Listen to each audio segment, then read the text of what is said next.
squad? MizzyWorld Entertainment is back, or should I say, good morning, squad?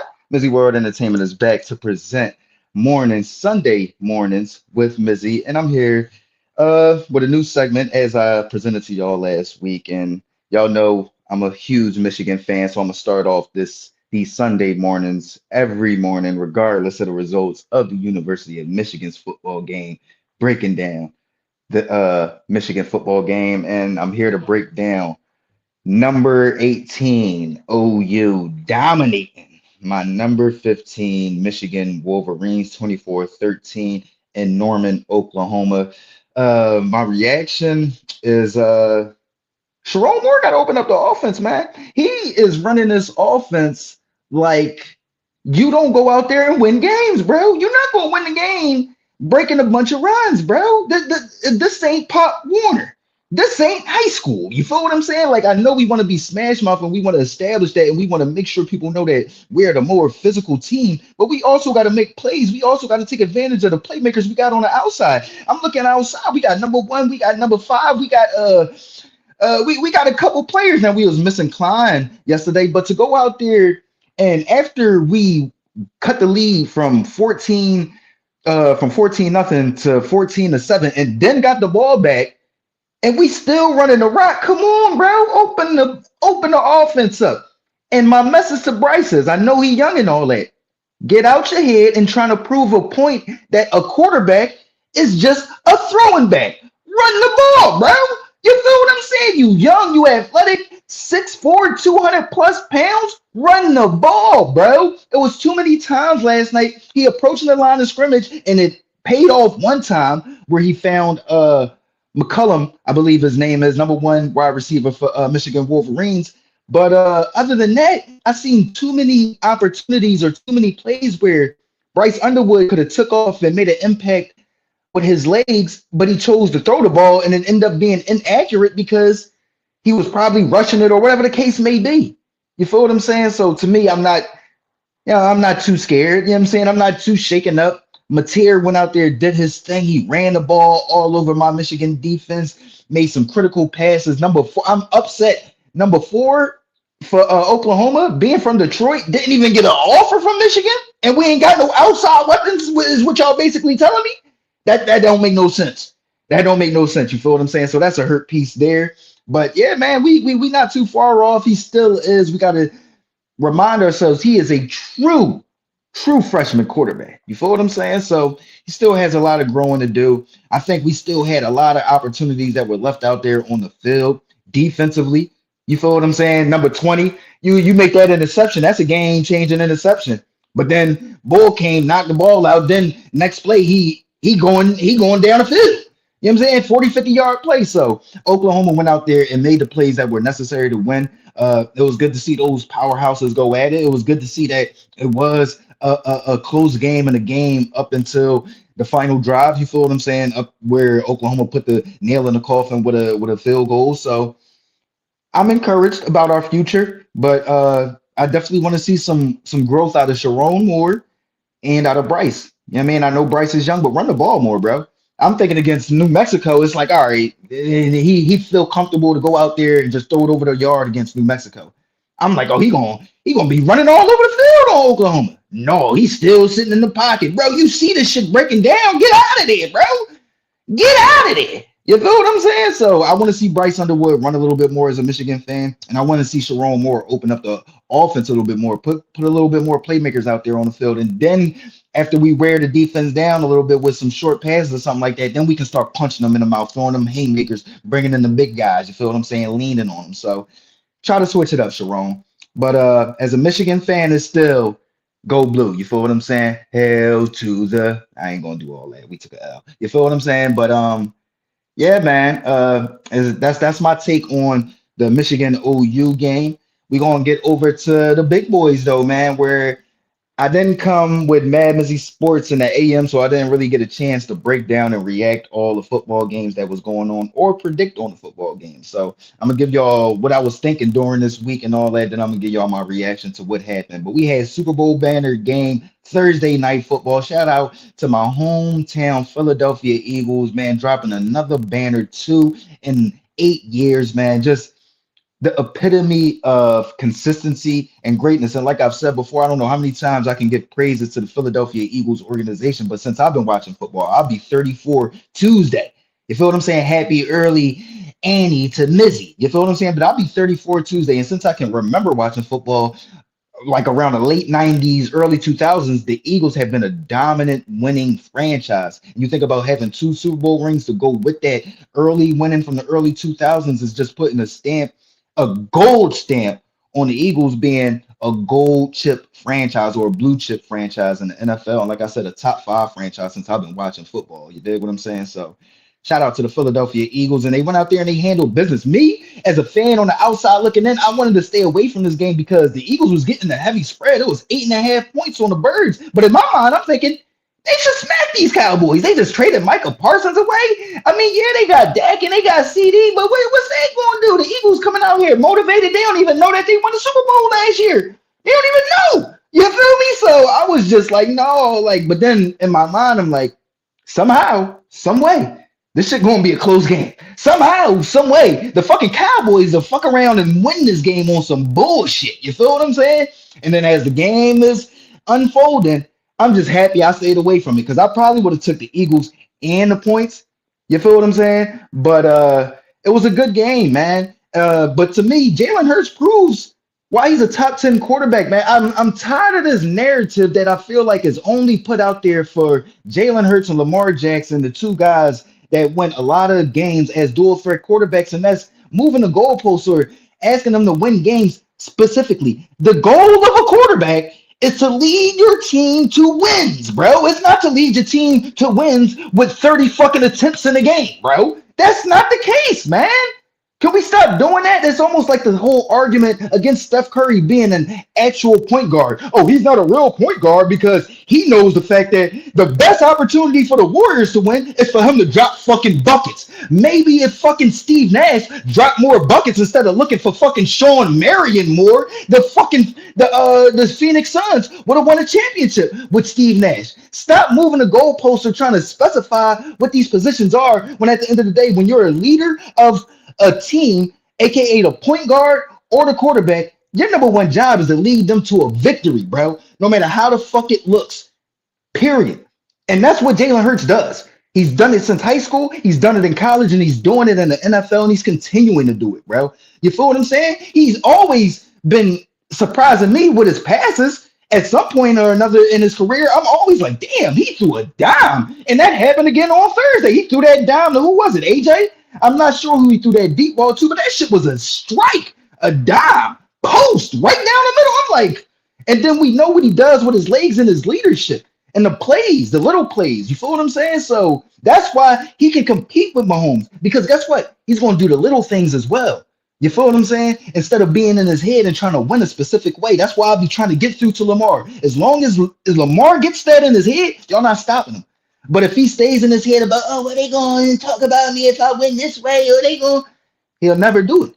But once he gets that through his head that, bro, it don't matter how it looks, get it done. They can't stop you. He's going to be unstoppable, just like Jalen Hurts is. You feel what I'm saying? So, again, Jalen Hurts impressed me. I hear a lot of people talking about this is a moral victory for the Dallas Cowboys. I do not see it that way. I look at it like this is I expected their offense to be explosive. But for Jalen Hurts to go out there, do whatever he wanted, running the ball, just running around like it's backyard football, when you got Micah Parsons that just got shipped out to Wisconsin, yeah, to me, that's a true indicator of what you just gave away, bro. A game-changing player. You out there expecting Dak and CD and George Pickens to play perfect games when that's not reality.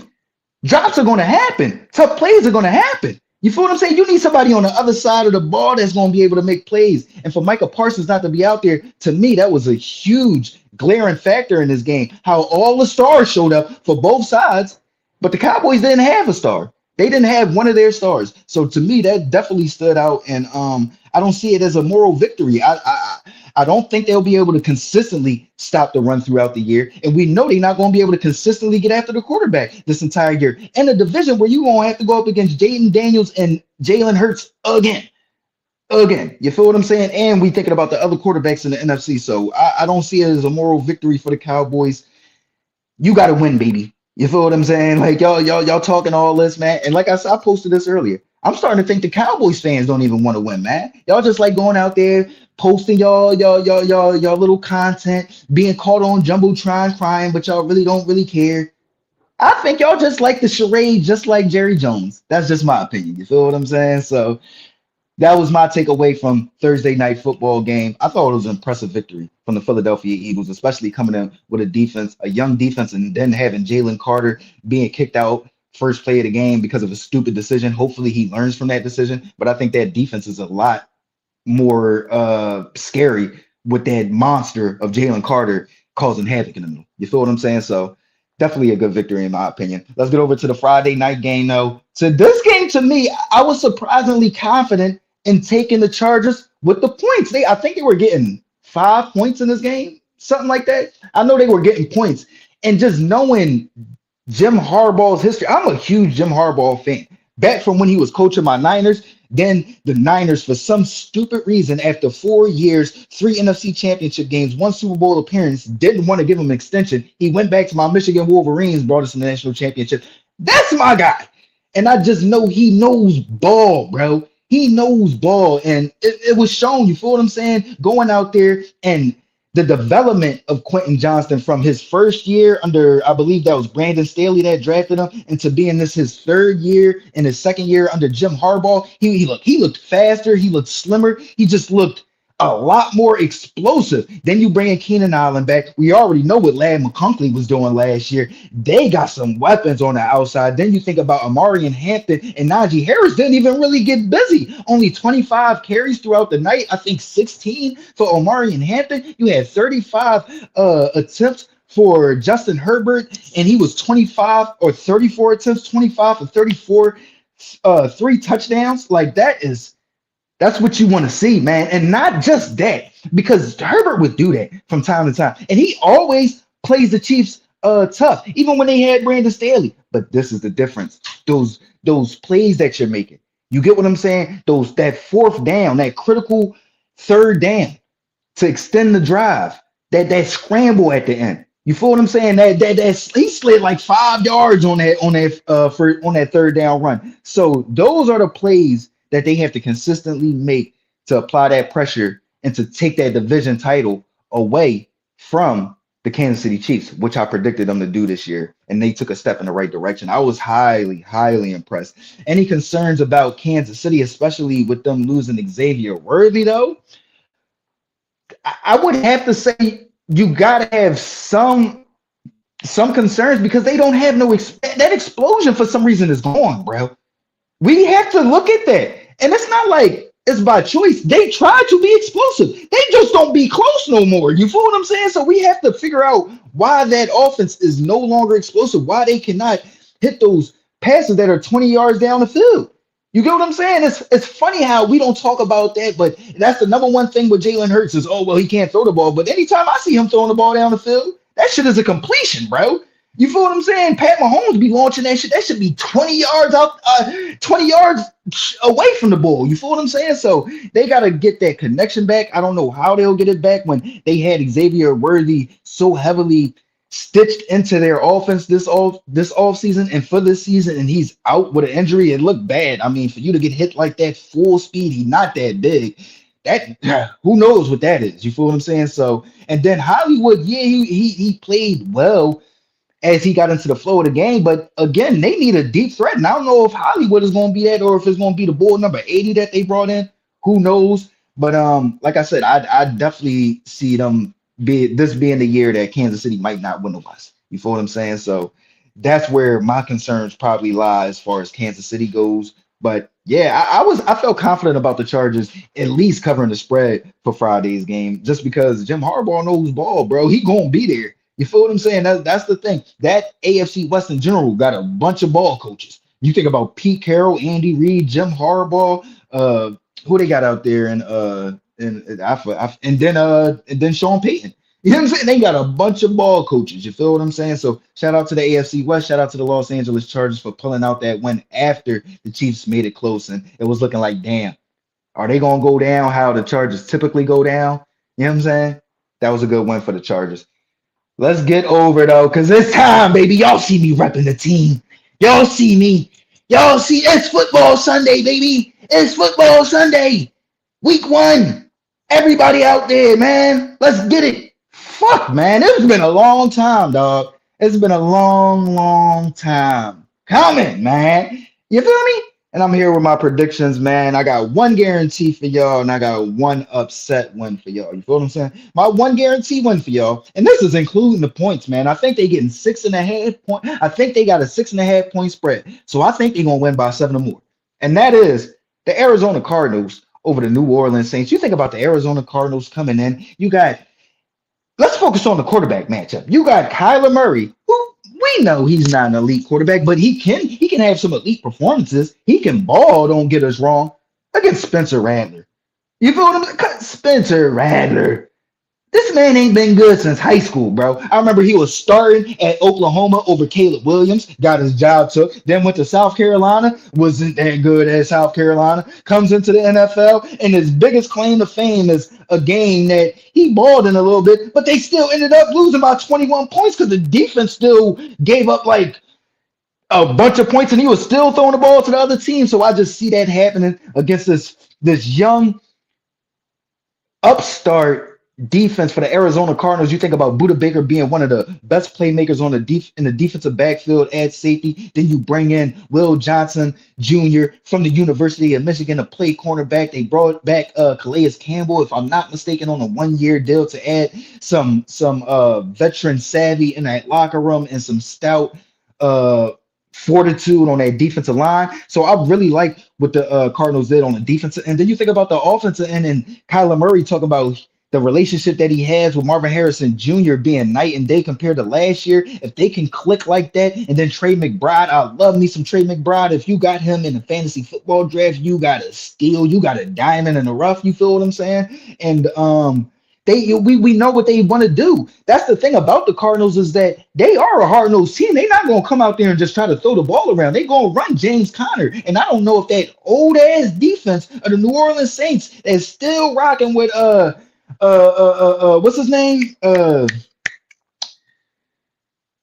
know the defensive end I'm talking about. But that defense is just old, man, and I don't think they'll be able to keep up with this young upstart Cardinals team overall. And then the offense, I like Rashid Shaheed, but again, I'm not a huge Spencer Rattler fan, and I think he's going to give the ball to the Cardinals a few times this afternoon. I see at least 2 turnovers for the Arizona Cardinals defense this afternoon. You dig what I'm saying? So that's my one guarantee, and I got the Cardinals covering. My one upset, I'm gonna take the Falcons over the Bucks. Now I'm looking back at my division winners, and yeah, as far as I see, I remember I took Atlanta to win the South. So for them to make a step in that right direction, I got them beating the Bucks in week 1. They're only a point and a half underdogs, but I do think that they'll come out there and surprise the Tampa Bay Bucks with their offense and how they'll utilize Kyle Pitts, Drake London, Bijan Robinson with Michael Penix Jr. I think that offense is going to be uber explosive, and we'll finally see the culmination of all this talent that we've been hype about in Atlanta. We've been hype about Drake London. We've been hype about Kyle Pitts. We've been hype about Bijan. Bijan the past few last year or toward like the back half of last year was just absolutely monstrous fantasy wise and putting up numbers, but they still got to have that impact as far as winning. You get what I'm saying? We got to see these games and be like, oh damn. They doing a thing instead of it just being a thing where you notice it through fantasy. You get what I'm saying? So I think we'll see that this year. I think Michael Penix Jr. is a great young upstart quarterback, and I think the way he'll play and be utilized will be fresh to the Tampa Bay Bucks, and it'll be something that they'll have to catch up on. And I think that'll be enough for the Atlanta Falcons to get over on the Tampa Bay Bucks. So give me the Atlanta Falcons over the Tampa Bay Bucks for my one upset. And then, man, y'all know we'll be getting to. Are you ready for some football? You feel what I'm saying? But what she say? I've been waiting all day for Sunday night.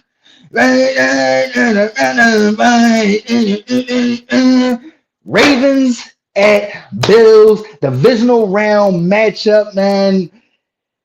I wish I was in Buffalo right now dumping some fucking Benny the Butcher. You feel what I'm saying? With a Ravens jersey on. But let's get to it. Who needs this win more? Ravens at Bills. Man, I'm always keeping it simple when it comes to who needs this win more. If it's a playoff game, I'm gonna go with the team that I think is more likely to win the Super Bowl.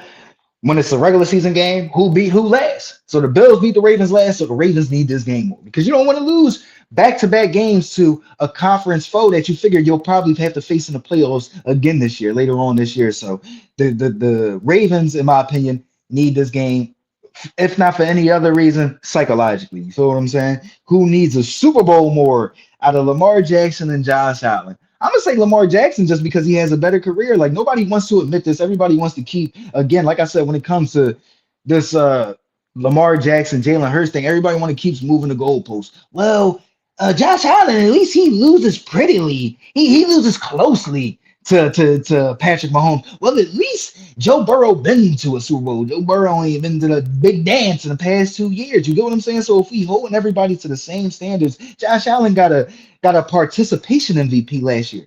You get what I'm saying? You can't name another time where a quarterback had a better statistical year in every category and didn't win the MVP. You can't. That was a participation MVP. You feel what I'm saying? That was a we can't give Lamar Jackson 3 MVPs and back to back. You feel what I'm saying? We just can't. That's what that was. So for me, I think a MVP, a Super Bowl championship for Lamar Jackson makes him the greatest dual threat quarterback of all time, and it gets him in the conversation for the greatest quarterback of all time because he's not going to be done winning MVPs. And then once he does figure out the Super Bowl winning formula, you think he's going to stop wanting to win more? You think? And if he gets multiple, what are we talking about? You get what I'm saying? Like people just don't want to admit certain things. You get what I'm saying? So I see people saying a bunch of stuff, and it's like we'll get to that point when we start seeing him slowing down. He's getting better every year. So once he starts getting to the point where maybe it's the tail end of his career and he ain't got no Super Bowl, oh yeah, we can start having those combos. But when he's still not even at his peak and y'all just pushing and pushing and pushing because he's not Patrick Mahomes, well, neither is Josh Allen. Well, neither is Joe Burrow. You get what I'm saying? And if it's all about winning, then why don't we have Jalen Hurts higher? Simple questions. Simple questions. You get what I'm saying? Like we can't have it both ways where we bash on Lamar Jackson for his playoff performances. You get what I'm saying? But then we making excuses for Jalen Hurts' playoff successes. But we don't do that for nobody else. That's one thing I will agree with. We don't do that for nobody else when everybody else is going on these Super Bowl runs. We ain't going out there saying, oh, well, Jesse Bates had an interception. We ain't going out there saying, well, this player made a play. We ain't going out there saying Danny Amendola made a great catch. We ain't going out there saying Corey Dillon had 200 yards on the ground. We're not doing that. But when it comes to Jalen Hurts, we do that nitpicking. Or when it comes to Lamar Jackson, it's, oh, he got to win his Super Bowl in his first 5 years and he ain't shit. Dan Marino ain't never won no Super Bowl. John Elway won his Super Bowls his final 2 years. Come on, man. Give my man some time. Like, that's the thing. It's like y'all want to bake him so fast. His career not nearly done, bro. Not nearly done. So just keep that energy when he does win a Super Bowl, because I'm guaranteeing he will. You feel what I'm saying? So with that being said, who I'm going with tonight, man. Hold on. Let me get that off. Man. Y'all know where I'm rocking, man. Ravens flock, man. Ravens flock. Big, real big tonight. You know what I'm saying? 10 plus points tonight, man. Zay Flowers, first 1,000-yard receiver in Ravens history. Don't nobody want to talk about that. You feel what I'm saying? Let's go. Football's back, baby. Enjoy the game, squad. Like, comment, share, subscribe. Football is back. I'll holler at y'all tomorrow morning. You feel me? I'll holler at y'all tomorrow morning, man, with a rundown. Ravens flock and bang, bang. Niners gang. I don't know, man. That Niners defense young though, man. That Niners defense young. Holla at me though, squad.